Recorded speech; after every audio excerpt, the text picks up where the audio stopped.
sebanyak 75 kali.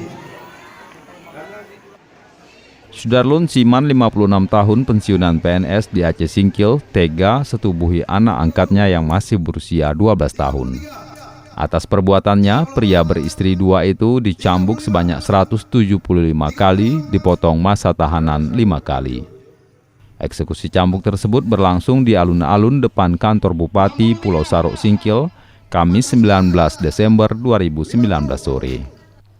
Saat proses pencambukan, Siman beberapa kali meminta diberi waktu istirahat untuk duduk bersimpuh sambil meneguk air mineral.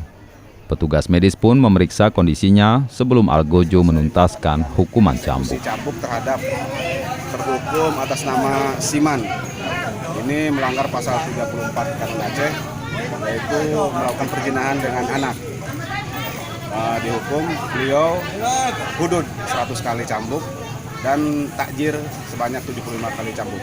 Karena dia udah menjalani 5 bulan penahanan di rutan. Dari Singkil, Dede Rosadi, Serambi On TV.